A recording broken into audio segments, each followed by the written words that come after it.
Ever drive down the street and want to know more about a road construction project or building project? Well, it's now easier than ever to access information on the city's SmartGov website. So why make the switch, and how does it affect you? Joining me this morning is the city's Deputy Mayor, Beth Malloy. Thank you so much for being here this morning. Thanks for having me. What is SmartGov? It's the city's beginning attempts to respond to the kinds of things that citizens are asking for. I think we all are using the internet a lot more now. We have a tendency to think, all of us, no matter what we're looking for, that when we get up at midnight, we should be able to go find the information that we want and not have to talk to a person. And that's what this is really addressing. We're getting a little spoiled by the internet, aren't we? I think we are. So now the city's spoiling us. What changes are offered here on the website? Well, let me show you. Yeah. We've got a logo here. It's called SmartGov, and this is where we will be somewhat, we can call it a portal, is a kind of a fancy technical word for information all conglomerated around an issue.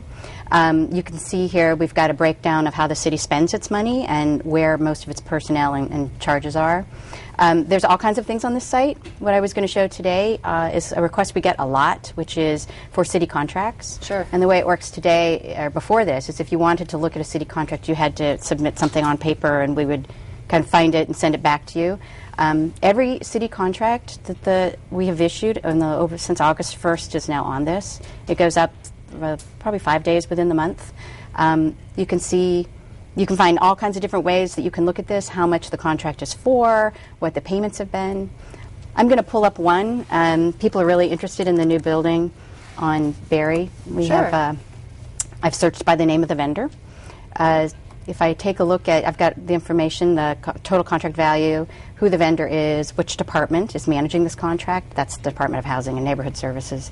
If I look at the PO number, the purchase order number, any document that's associated with that is now online. Wow. So if I want to take a look at what they're actually doing, I'm going to pull up this contract. You can see kind of how quickly it is. Yeah. And there's the contract. And that used to take weeks. I was going to say, something that used to take days or weeks is now instantaneous. It's now online. Instantaneous. So that was very fast. So what are you hearing from people feedback-wise about this now? Well, it's been really interesting. We've learned a few things. One is we probably need to do a better job of describing what it's about. Okay. So people have been somewhat confused by maybe the legalese of the language that we use.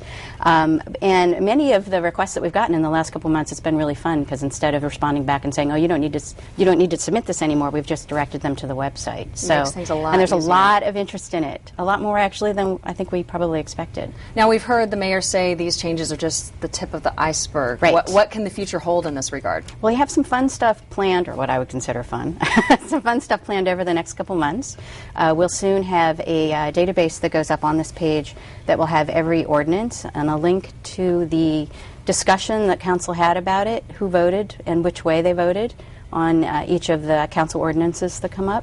So we'll be linking that into this, and you'll soon have like the entire life cycle, essentially, of everything that the city does from a financial standpoint. Really getting the information out to the people. That sounds so. like a great website. Beth, thanks so much for coming in to tell us about it. Well, thank you. And you can find the city's website by going to the On Air tab on our webpage and clicking on web links.